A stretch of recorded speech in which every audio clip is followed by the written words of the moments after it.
안녕하세요. 30대 여성입니다. 이혼을 한 건 아니지만 이혼을 할 뻔했던 저의 사연을 들려주고자 해요.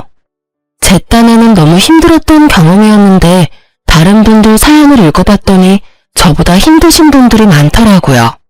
다른 사연을 읽으면서 문득 위안을 받기도 했네요. 많은 사연자들처럼 저도 이번 기회에 속풀이 좀 해보고자 합니다. 꼭 끝까지 들어보시고 저의 판단이 옳았는지 조언 한마디씩 부탁드려요. 장인어른보단 당연히 많이 부족하겠지만 그래도 나 노력할게. 날 선택해줘서 너무 고마워. 절대 네가 후회하는 일은 안 만들 거야. 나름대로 재고 만난 사람이 바로 남편이란 작자였어요. 처음엔 남편이 정말 아빠 같은 남자라고 생각했거든요. 아빠와 비슷한 모습들을 보여준 남편인데 제 입장에선 결혼을 고민할 이유가 없었어요. 기다렸던 남자였고 결혼을 전제로 만났기에 당연히 결혼에 꼴이 나왔죠. 부부가 살면서 어쩔 수 없는 갈등은 있을 수 있다고 생각했지만 저는 그마저도 남편과 건강하게 해결해 나갈 수 있다고 확신했었어요. 결혼 생활 문제가 부부 사이에서가 아닌 전혀 다른 곳에서 터질 줄은 몰랐거든요. 네, 바로 시모 때문인데요. 물론 현재는 시모는 식구들의 눈칫밥을 먹으면서 저에게 사과하고 있습니다. 애미야, 언제까지 늙은 사람 팔자를 망칠 셈이니? 내가 잘못했다고 하잖아. 앞으로 쥐 죽은 듯 살 테니까 제발 마음 좀 풀어라. 네가 마음을 풀어야 내가 사람들 볼 낯이 있지. 지금 사과를 하시는 거예요? 용서를 구걸하시는 거예요? 용서는 해줄 사람 마음 아니에요? 왜 멋대로 용서를 해달라고 조르는지 모르겠네요. 이처럼 사실 현재도 해결된 게 아니라 휴전 중이라고 할 수 있어요. 언제 어떻게 터질지 모르는 시한폭탄 같은 생활을 얼마나 이어가야 할지 참 생각이 많은 요즘을 보내고 있습니다. 시어머니와 첫 갈등은 아마 이것으로 기억하고 있는데요. 결혼하기 전에 들었던 청약 저축이 있었는데 운 좋게 제가 결혼하는 시기와 딱 맞아떨어져서 복권이나 다름없었죠. 식 올리기 반개월 전에 아파트 청약을 받게 됐고 친정엄마가 계약금과 중도금 1회분을 해줬어요. 친정엄마 돈이 80%고 제 돈이 20% 들어간 아파트였죠. 문제는 시모가 이 일로 친정의 돈이 꽤 있다고 생각했나봐요. 이때부터 제 친정 재산에 대해 왈가왈부하기 시작하더라고요. 어차피 집 해줄 돈이 있었으면 청약 아파트 말고 더 좋은 집으로 해달라고 하지. 나중에 애 낳고 살려면 아파트보다는 주택이 훨씬 좋지 않아? 사돈 내도 애 키워봐서 할 텐데 융통성이 없으시네. 돈 한 푼도 보태지 않은 것에 대해서 제 남편한테 한마디도 한 적 없습니다. 그런데 제가 왜 시모한테 친정 비꼬는 말을 들어야 할까요? 저도 어이가 없었는데 듣던 남편도 어이가 없었는지 제 편을 들어주더라고요. 장모님이 이 정도로 도와주신 것도 감사하지. 엄마는 무례하게 왜 희원이 앞에서 말을 그렇게 해? 희원아, 엄마 말은 신경 안 써도 돼. 나중에 내가 장인어른 장모님께 따로 연락해서 감사 인사는 꼭 할게. 고마워. 남편이 중간에서 저와 시모가 싸우지 않도록 제법 잘해주었습니다.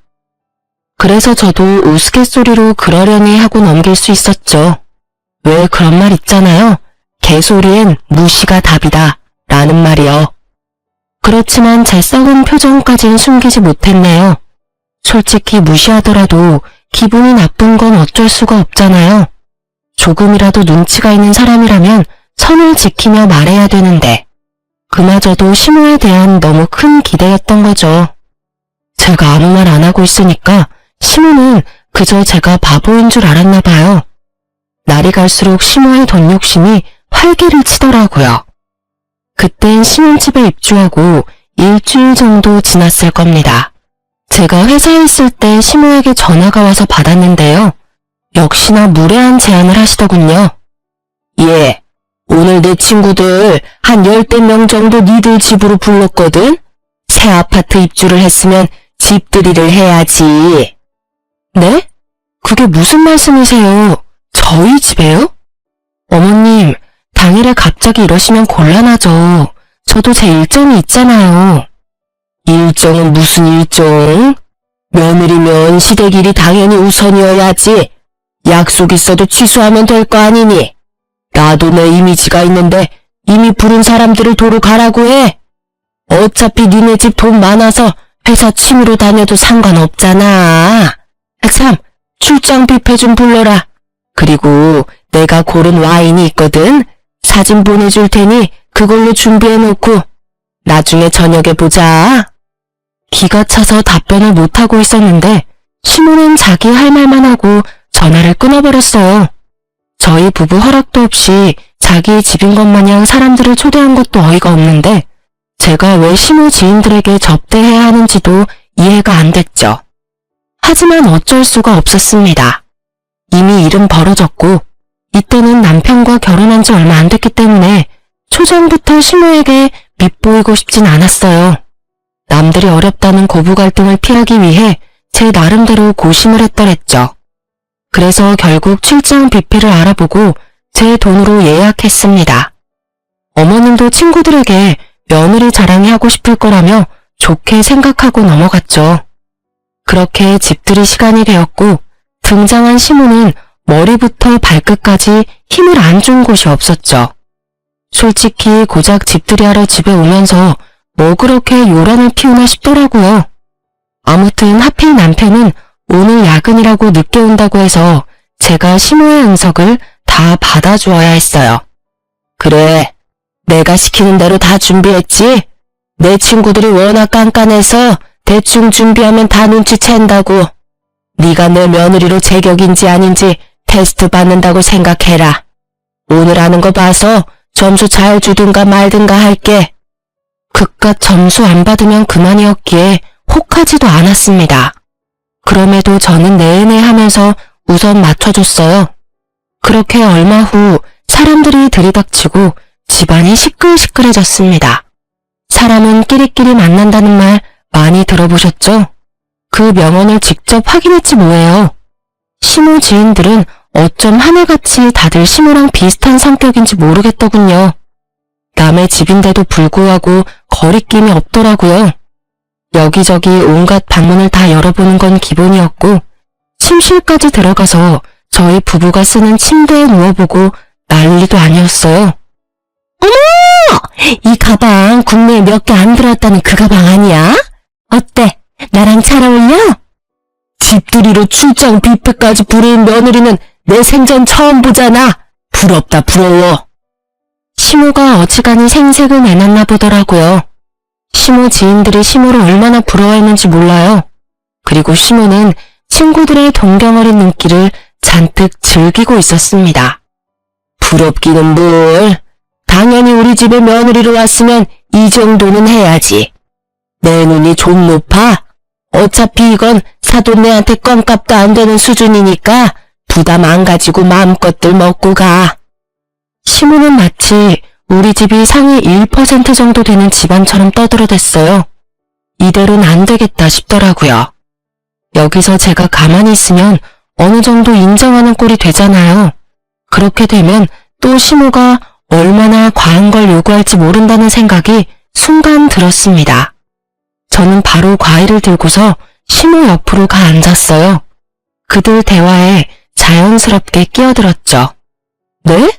어머님, 큰일 날 소리 하신다. 껌값은 아니죠. 저도 그냥 회사 다니는 직장인일 뿐인데요. 그리고 딸은 출가 외인이라면서요. 결혼하면 시댁 식구라는데 친정 재산이랑 저 아무 상관없어요.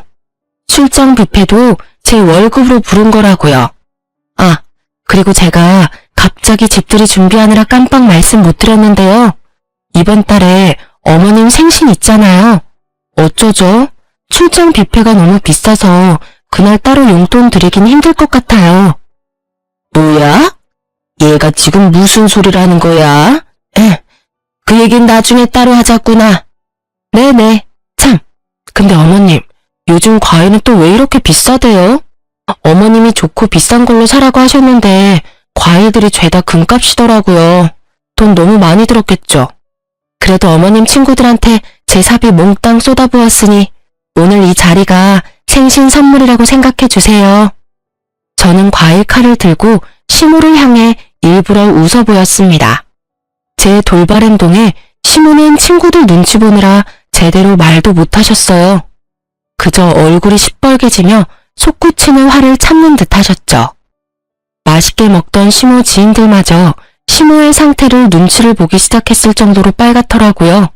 머지않아 지인들이 음식을 접시에 내려놓더니 친구들이 애써 싸해진 분위기를 풀려고 웃기도 했으나 시모의 기분은 좀처럼 나아지지 않았습니다. 돈 좋아하고 사람들 시선에 저리 신경 쓰는 사람인데 저의 가시박힌 말에 감정이 안 상했을 리 없겠죠? 결국 지인들은 그 시간 이후로 눈치만 보다가 하나둘씩 급한 일이 있다고 귀가를 해버렸습니다. 그리고 이때부터 저와 시모의 본격적인 갈등이 고조가 되었어요. 시모와 둘만 남은 상태에서 저 혼자 음식을 치우려는데 내내 입 닫고 있던 시모가 갑자기 상 위에 있는 음식을 전부 엎어버리는 겁니다. 벌떡 일어나더니 저한테 언성 높이며 삿대질을 했어요. 야, 너 일부러 나 엿먹이려고 그랬니? 사람들 앞에서 꼭 그렇게 나를 꼽줘야 했어?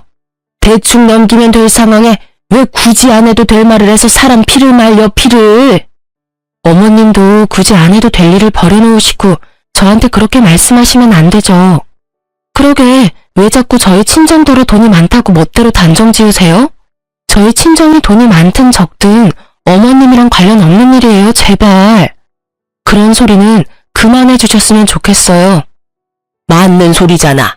내가 이런 소리까지 새파랗게 어린 네 눈치 보면서 해야 하니? 내 나이가 몇인데? 그리고 사돈재산 자랑 좀 하면 어때서? 내가 너희 집을 뭐 가난하다 욕을 했어? 칭찬해 줘도 난리야. 설마 우리한테 돈 쓰려니까 아까워서 그러니?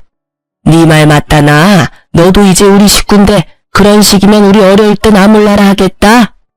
아, 어머님, 혹시 저희 집 도움받을 생각이셨어요? 저희 집이 무슨 보험도 아니고. 어머님 사정 어려워지는데 왜 저희 친정을 끌어들이세요? 저는 친정 부모님 돈 받아서 어머님께 드릴 생각은 애초부터 없어요. 혼자 김칫국 좀 그만 마시세요. 저 지금 확실하게 제 의사 전달하고 있어요. 저 어머님이랑 다투기 싫으니까 적당히 해주세요. 시모는 본인 생각대로 일이 되지 않자 성질만 부리더니 곧 가방을 챙겨 시댁으로 가버렸어요. 엎어진 음식을 치우는 건 제 몫이었지만 그래도 솔직하게 속 얘기를 할 수 있어서 좋았네요. 이 정도로 얘기했으니 시모도 알아먹었을 거라 생각했습니다. 일부러 남편에겐 알리지 않았어요. 한 번 정도의 사고는 실수로 여기고 넘어가고 싶었거든요. 물론 두 번째부터는 참지 않을 생각이었습니다. 그렇게 시간이 좀 지나고 시모는 또 무슨 짓을 하려고 그러는지 집들이 후로 한 3개월은 조용하게 지내셨어요. 저는 좋았지만 묘하게 불안한 감이 계속 마음을 돌긴 했죠. 그러던 어느 날 작은 이모가 뇌출혈로 쓰러졌다는 소식이 들려왔던 시기였어요. 소식을 듣자마자 남편과 함께 헐레벌떡 달려갔습니다. 외가 식구들끼리 작은 이모 병원비 얘기로 한창이었는데 저도 당연히 돕겠다고 했었죠. 작은 이모가 저 결혼한다고 명품 가방 선물에 남편에게도 고가의 시계를 선물해 줬었거든요. 당연히 남편도 제 말에 동의해 줬습니다. 친정 부모님이 남편에게 고맙다고 했고요. 그런데 이 사실을 우연히 시모가 알게 되면서 또 문제가 찾아왔어요. 시모가 우리 집으로 와서 현관문을 마구 두드리더라고요. 무슨 일인가 싶어서 인터폰 확인도 못하고 문을 열어줬더니 시모가 다짜고짜 저를 밀치고 들어오면서 자기 아들 돈 뜯어갔다고 화를 내기 시작하는 겁니다. 내 이럴 줄 알았다. 너네 집에 돈도 많으면서 왜 남의 아들 돈까지 뺏어가? 왜 우리 아들 주머니를 뒤져? 집 하나 해왔다고 유세했더니 지금? 그러려고 이 아파트 해온 거야? 매번 이런 식으로 내 아들 주머니 털어갈 거면 이 아파트 당장 우리 아들 명의로 바꿔라. 무슨 말씀하시는 거예요? 돈도 많은 사람들이 왜 열심히 일하는 내 아들 돈을 되레 빼앗아 가는 거냐고. 일부러 말 못 알아듣는 척 하는 거니? 평소에는 똑 부러지더니 돈 얘기 나오니까 멍청해졌네. 시모의 말을 듣고 있으니 목적이 너무도 보였습니다. 시모는 남편이 작은 이모 병원비 보태준 것에 화가 났다기보단 이때다 싶어 집 명의를 탐내는 거였어요. 집 명의가 계속 제 단독 명의로 되어 있는 게 거슬렸나 봐요. 이 와중에 이럴 일인가 싶어 입이 안 다물어지더군요. 꼬투리 하나 잡아서 명의 협박하려고 얼마나 타이밍을 보고 있었겠습니까? 나이를 먹어서 그런가? 시모는 자기 속이 훤히 보이는 줄 모르는 것 같더라고요. 어머님, 말은 바로 하셔야죠. 이 집에 남편 지분도 어머님 지분도 없잖아요. 그런데 제가 왜 남편 명의로 해야 하는지 모르겠는데요? 어머님이야말로 제 주머니 털려오신 거 아니에요? 뭐야? 어디서 그런 말 같지도 않은 소리를. 다 됐고 공동 명의로라도 해. 어디 집 명의를 여자 이름으로만 달라 올려놔? 집안 망신시킬 일 있나? 너 설마 나중에 우리 아들한테 재산 나눠주기 싫어서 안 바꾸는 거냐? 청약 하나 당첨됐다고 우리 아들을 기 다 죽여놓을 생각인 거야? 나중에 재산 나눠줄 일이 뭐가 있죠? 남편과 이혼하길 바라시는 사람처럼 말씀하세요. 왜요? 남편 명의로 바꾸면 저랑 남편 이혼시킬 예정이세요? 그래서 뭐 하나 뜯어내고 보내야 해서 집 명의 바꿔달라고 땡깡 부리시는 거예요? 시모가 그 순간 표정이 어색해졌는데 아마 제 말에 전곡이 찔렸던 것 같습니다. 갑자기 혼자 성질이란 성질은 다 내더니 억지만 부리고 빠르게 돌아가 버리더군요. 뭐 제가 앞으로 어떻게 하는지 지켜보겠다고 하는데 사실 이 시기 때쯤엔 맨날 말만 저래서 별로 무섭지도 않았어요. 그런 시모는 결국 자기의 어둑한 그림자를 손바닥으로 가리지 못했어요. 시모가 시댁 식구들에게 본인의 실체가 탄로날 짓을 하고 만 겁니다. 제가 결혼한 지 5개월째 임신을 하게 되었는데요. 계획한 임신은 아니었지만 어쨌든 찾아온 축복이니만큼 남편과 잘 키워보고자 다짐했었어요. 남편은 원래도 잘하려고 노력하는 사람이었는데 아이가 생긴 이후 더 잘하려고 애써줬죠. 근데 여기서 또 시모의 주둥이가 나불거렸다는 겁니다. 시모는 지극정성인 남편과 그 대접을 받는 저를 보면서 참 많이도 구시렁댔어요. 장전 난내 났어. 임신한 게 뭐 대수라고 바깥일 하느라 힘든 남편을 수발들게 해. 누가 보면 임신은 너 혼자만 하는 줄 알겠다.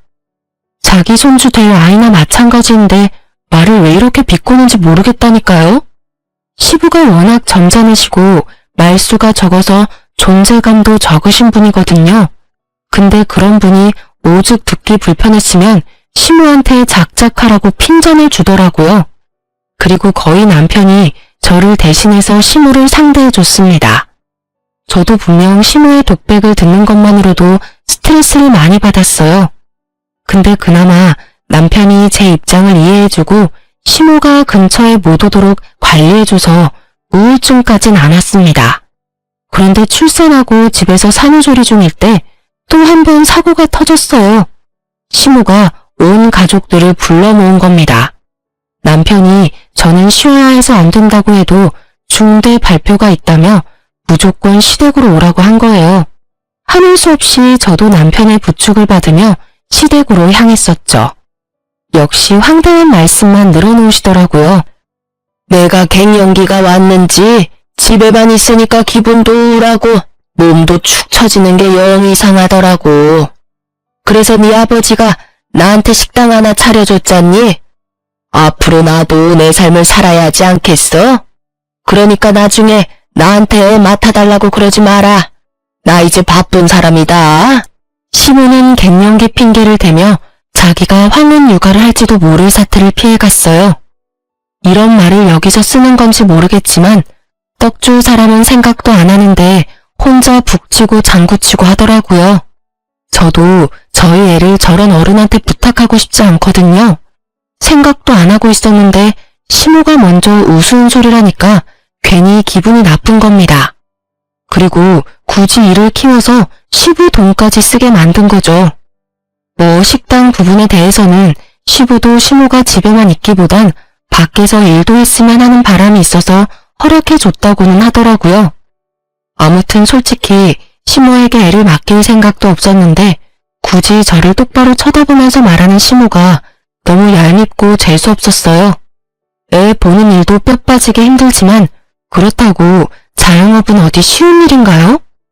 남들은 자영업 도전해보려고 공부도 하고 큰 마음 먹고 시작한다는데 시모가 자영업을 시작하게 된 계기는 고작 손주 보기 싫어서라는 게 얼마나 철딱선이 없습니까?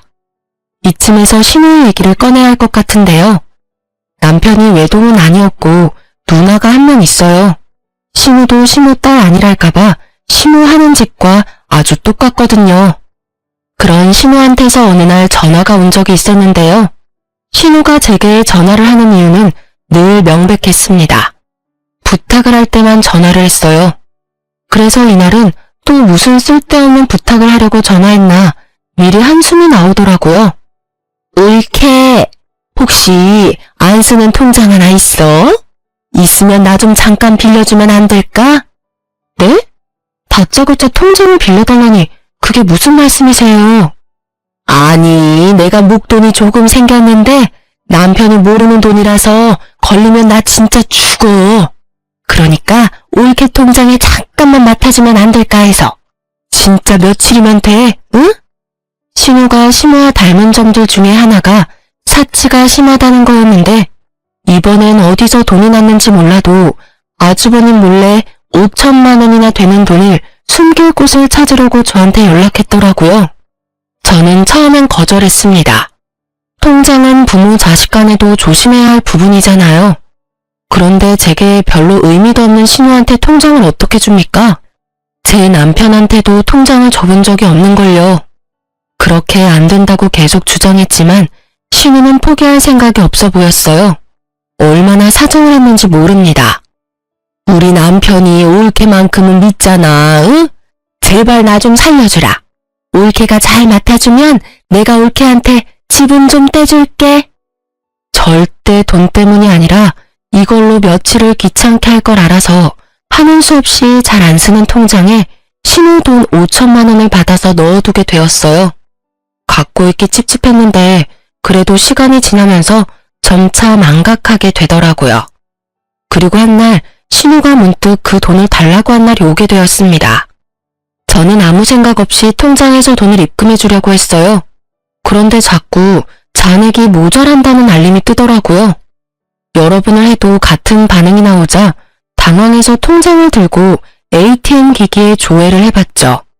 그랬더니 누가 신우 돈 5천만 원을 인출한 게 아니겠어요? 남의 돈을 잃어버린 셈이 되었으니 무척 당황스러웠습니다. 빈손으로 집까지 돌아오는데 머리가 새하얘져 어떤 판단을 못하겠는 거예요. 그때 신우는 답답했는지 우리 집으로 오다가 집으로 돌아가고 있는 저를 본 겁니다. 냅다 달려와서는 제 손에 들린 통장을 뺏어가서 본인 눈으로 확인했어요.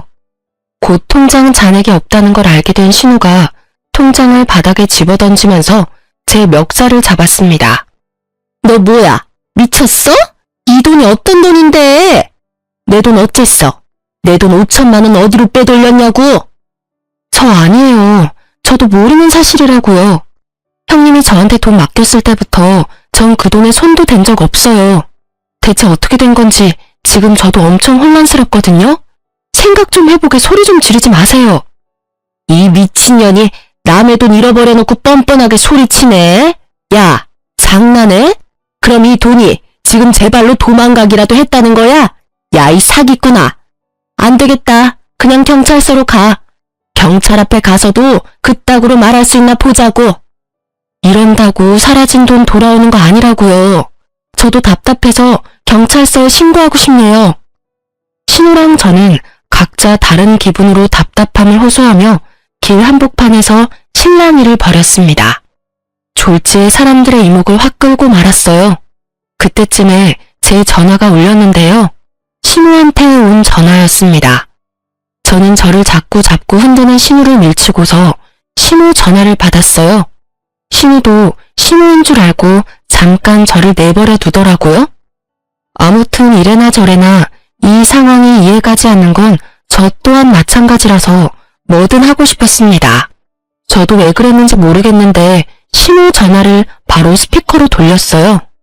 그리고는 신우에게 조용히 하라는 제스처를 취했죠. 예, 넌 내가 돈 달라고 할 때는 돈 없다고 그러더니 통장에 5천만 원이나 있더라.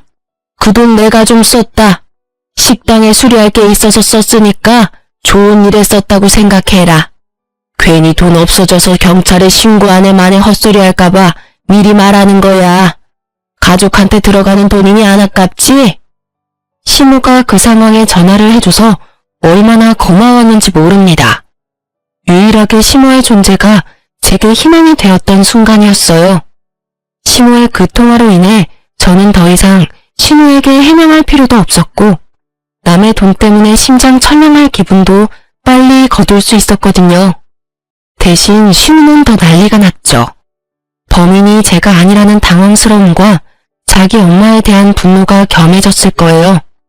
놀란 신우가 제 핸드폰을 뺏어가더니 핸드폰에 대고 다급한 소리를 내더라고요. 엄마, 5천만 원 엄마가 가져갔어? 엄마가 그 돈을 왜 가져가? 엄마, 진짜 올케 통장에서 훔친 거야? 그 돈 올케 돈 아니란 말이야. 그거 내 돈이라고. 엄마 미쳤어? 그게 어떤 돈인데 그걸 홀라당 가져가서 써. 당장 내놔. 내 돈 내놔. 통화를 하던 신우는 돈을 잃었다는 생각 때문인지 급기야 울부짖기까지 했습니다. 저한테는 조잘조잘 말도 많던 신우는 한참 동안 말이 없다가 갑자기 전화를 끊어버렸어요. 그와 동시에 신우의 이성도 같이 끊어졌죠. 신우가 당장 시댁으로 쫓아가라는 걸 제가 붙잡았더니 신우가 밀치더라고요. 손길에서 분노가 느껴졌습니다. 저는 그런 신우 뒤를 급하게 따라갔어요. 뭔가 큰일이 날 것 같았거든요. 모녀 사이 싸움 구경도 하고 싶었고요. 시댁 아파트로 들어서고 엘리베이터를 내리자마자 복도를 쩌렁쩌렁 울리는 고함 소리가 마중해주더군요. 내 돈 내놓으라고. 엄마가 도둑이야? 왜 남의 돈을 허락도 없이 훔쳐가? 이년이 엄마한테 감히 큰 소리를 내? 누구 돈이든 엄마가 남도 아니고 좀 쓸 수도 있지 뭘 그래. 빨리 내 5천만 원 갖고 와. 안 갖고 오면 엄마고 뭐고 없어. 안 봐도 시댁에서 난리가 난 소리였어요. 혹시 사람이 다치기라도 할까봐 저는 얼른 안으로 들어갔죠. 시모는 신우를 피해서 소파 뒤에 숨어서 벌벌 떨고 있고 신우는 저를 보자마자 제 뒤로 달려왔습니다. 신우가 프라이팬을 들고 시모를 쫓아다니면서 협박하고 있었어요. 시모가 저를 붙잡고 숨으니까 신우가 저한테까지 비키라고 소리 지르더라고요. 졸지에 시모랑 신우가 저를 사이에 두고 대치 상태가 되어버렸습니다. 그 순간 신우가 자기 분에 못 이겨서 아무나 맞으라는 듯 프라이팬을 휘둘렀어요. 놀란 저는 저도 모르게 허리를 숙이고 말았는데요. 그러자 그 프라이팬이 바로 시모의 뺨을 강타한 겁니다. 시모의 비명이 찢기듯 퍼지면서 시모가 그대로 발라당 넘어졌어요. 이러다 사람 한 명 잡을까 싶어서 일단 저는 시모를 끌어안고 말렸습니다. 안 그러면 시모가 자빠진 시모한테 돌진해 몇 대 더 두들길 것 같았거든요. 그렇게 한참이나 시간이 흐른 후에야 겨우 진정되어 셋이 마주보고 앉아있을 수 있었어요. 물론 서로에게 고함을 지르는 건 마찬가지였지만요. 내 돈 어디다가 다 썼냐고. 엄마, 진짜 나랑 경찰서까지 가야 입을 열 거야? 나도 빌린 돈이라고. 나 진짜 그 돈 없으면 죽어. 엄마는 엄마 딸이 죽어야 돈 어디 썼는지 말할래? 아, 아니다.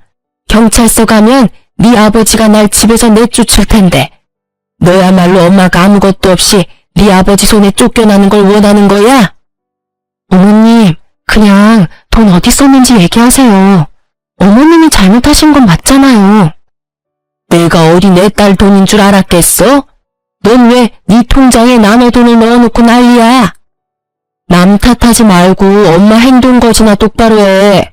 자식 돈 도둑질하는 부모가 세상에 어딨어?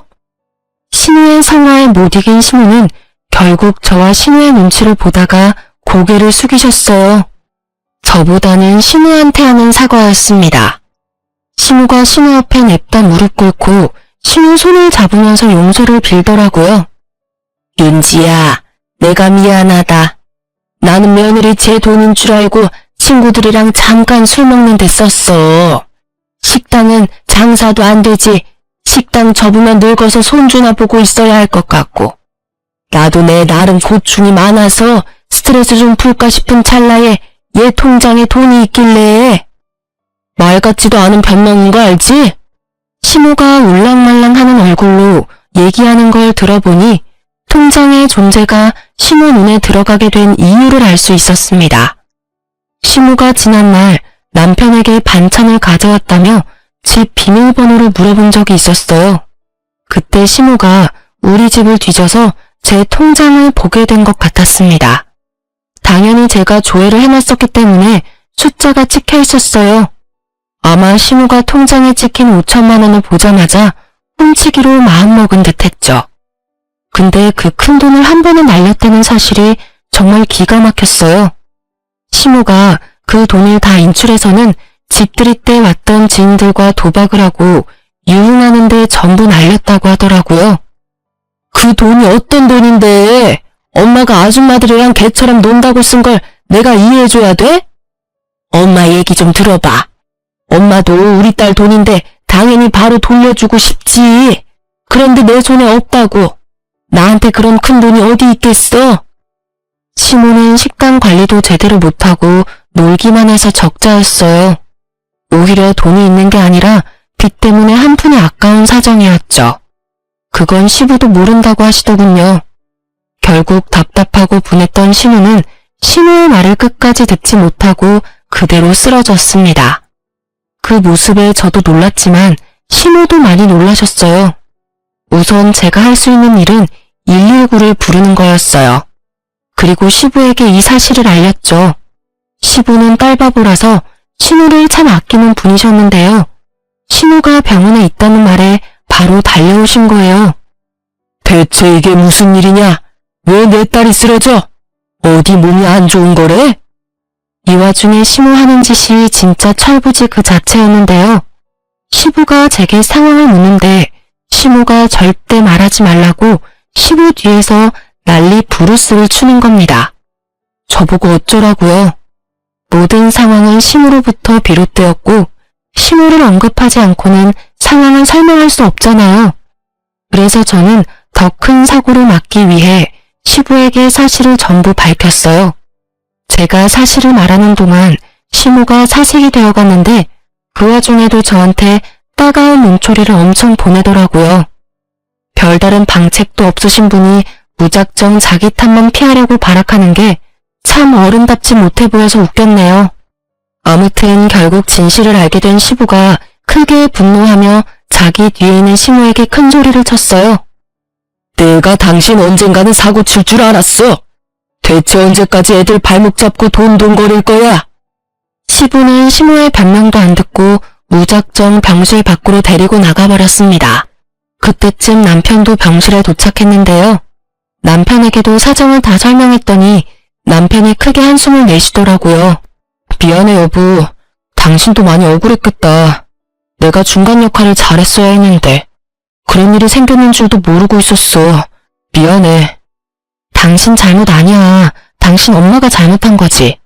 그래서 말인데 나 당신 엄마가 계속 이런 식이면 스트레스 받아서 못 살아. 더는 어머님 얼굴 안 보고 싶어. 내가 말을 안 했다 뿐이지 소갈이 엄청나게 했거든? 솔직히 지금 진심으로 이혼 생각까지 하고 있어. 뭐? 안 돼. 이혼이라니. 내가 잘할게. 다신 엄마가 당신 주변 얼씬도 못하게 할게. 제발 이혼 생각은 하지 마. 당신처럼 마음 좋은 사람이 본인 엄마를 내칠 수가 있겠어? 나 솔직히 이대로면 당신도 못 믿게 될까봐 겁나. 나만 믿어. 내가 따끔하게 엄마한테 말할게. 나한테 첫 번째 가족은 당신이랑 우리 아기야. 엄마라는 이유로 엄마가 내 가정에 손대는 거 나도 못 참아. 한 번만 기회 주라. 내가 다신 같은 일 없게 할게. 지금이라도 당장 가서 말할까? 오늘부로 당신 앞에 나타나지 말라고. 기다려봐. 말하고 올게. 남편이 어지간히 이혼하기 싫구나 라는 생각을 이날 처음 했습니다. 수도분한 사람이라서 자기 부모를 배척하는 일은 못할 줄 알았거든요. 남편은 정말로 병실을 뛰쳐나갔어요. 나가면서 어딘가로 전화를 거는 것 같았는데 아무래도 시부나 시모였겠죠. 아무튼 다행히 시부가 시모 대신 신우에게 5천만 원을 갚아줘서 아주버님과 신우 관계는 무사할 수 있었습니다. 그리고 시모가 도박과 유흥을 즐기고 다니면서 식당이 망한 걸 알게 된 시부는 바로 식당을 팔아버렸어요. 시모가 정신 차릴 때까지 집에 못 들어오게 하겠다며 시모를 집 밖으로 내쫓기까지 했답니다. 남편도 시모한테 단단히 말했대요. 자기를 이렇게까지 잘 살게 해주는 사람은 엄마가 아니라 아내인 저라고. 자기 결혼 생활에 더는 참견하지 말고 시부 말처럼 정신 차리라고 말이죠. 또 식구들 앞에 떳떳할 때 돌아오라고 그 자리에서 연을 끊어버렸다네요. 그리고 신우는 이번 일로 호되게 당해서 그런지 명품 가방을 다 팔았더라고요. 허튼 곳에 썼던 그 돈을 자기 자식들을 위해서 쓰기로 했다면서 적금으로 다 때려 넣었다고 합니다. 또 의외로 신우가 저한테 따로 전화해서 사과까지 했는데요. 올케, 그동안 미안했어. 내가 몇 살 더 먹은 언니로서 참 부끄러운 짓 많이 했던 것 같아. 앞으로는 그런 일 없을 거야. 그리고 나 그동안 민망해서 말 못했는데 올케한테 배운 거 많아. 올케만 괜찮다면 우리 계속 만나면서 친구처럼 지내고 싶은데 괜찮을까? 진심으로 사과하는 신우의 사죄를 그날 저는 받아주었습니다. 가족이기 때문에 앞으로 좋은 관계로 발전할 수 있다면 얼마든지 용서하고 싶었어요. 저도 제 커리어 망치면서 이혼하기 싫거든요. 아무튼 그렇게 다들 시모를 내치고 저를 가족으로 받아주었습니다. 그제야 식구가 된 느낌이었어요. 그간 시댁 식구들을 보면서 남편과 이혼하기로 했던 고민을 잠깐 보류하게 되었습니다. 물론 태어난 제 아들이 아직 어리기도 하고요. 아, 제가 친정 부모님께는 이 사태를 알리지 않았어요. 이미 작은 이모 일로 골머리 쓰고 계시는데 알려서 스트레스를 보태고 싶지 않았습니다. 대신 시댁에서 이런 두 번의 실수가 일어난다면 그땐 모두에게 상황을 알리고 저는 고민 없이 이혼을 택할 것 같아요. 그 뒤로 시모 소식은 근근히 들을 수 있었습니다. 시부가 준 100만 원으로 사람 구실도 못하는 작은 방을 하나 구했다고 하더라고요. 그리고 그 나이에 할 수 있는 일이 뭐가 있겠습니까? 그걸 시모도 알아서 그런지 그저 시켜주는 일이라면 뭐든 다 하고 있다고 들었어요. 길거리에서 전단지도 나눠주고 상가 건물을 돌면서 화장실 청소도 하는 걸로 알고 있습니다. 주방 설거지까지 하는 줄은 몰랐는데 집안일 더럽게 못하는 시모가 이번 기회에 집안일을 제대로 배우는 셈이 될 것 같아 나름 본인에게도 뜻깊은 시간이 아닐까 생각이 되네요. 시모가 불쌍하다고 생각할 수 있겠죠? 하지만 웃기게도 저는 그렇게 생각하지 않습니다. 우리가 남이 아니라고 말한 사람이 누굽니까? 시모 아닌가요? 가까운 사람한테 함부로 대하라는 시모의 방식이 저랑 맞지 않아서 존중할 필요가 없다고 생각을 했거든요. 여러분들은 어떻게 생각하세요? 사람이 잘해줄 때 그걸 고맙게 여기고 베풀었다면 저런 꼴은 면하지 않았을까요? 저희 어머님의 업보라고 생각되지 않습니까? 아무튼 복잡한 제가 한 번씩 깜짝 놀라는 일이 있곤 하는데요. 그마저도 또 시모 때문이네요. 시모가 가끔 제 회사 앞에 불쑥불쑥 나타나거든요. 저에게 잘못했다고 살려달라고 얼마나 싹싹 비는지 모릅니다. 아가, 내가 너한테 아주 큰 실수를 했어. 너만 용서해주면 다시는 네 앞에 안 나타나마. 너희 생활에 신경도 안 쓰마.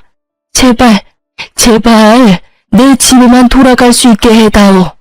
내 꼬라지를 봐라. 이게 사람 사는 건지 솔직히 이만하면 됐잖아. 네, 아직도 그놈의 주둥이가 제 탓을 하는 것 보니 정신 못 차린 것 같은데요. 어머님이 저한테 하셔야 할 말은 그게 아니에요. 더 열심히 노력하고 오셔야겠어요. 1년 뒤에 다시 한번 볼게요.